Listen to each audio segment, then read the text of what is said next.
How to fix Stranger Things font on Instagram story not showing.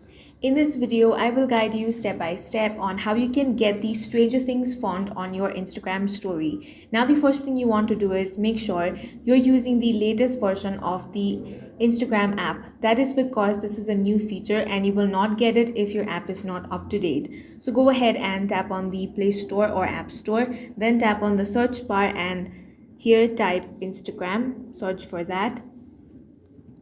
Now, if you find an update option, simply tap on that and update the app to the latest version. If you find open instead of update, it means that your app is already updated. Now, open up your settings, then select apps. Now find Instagram from here. Now tap on storage, then tap on clear cache.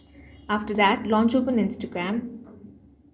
Now tap on your story, take a picture or record a video. Then you want to tap on the text option and here you can get the Stranger Things text. That's all for this video. If you found it useful, make sure to hit the like button and subscribe for more videos like this.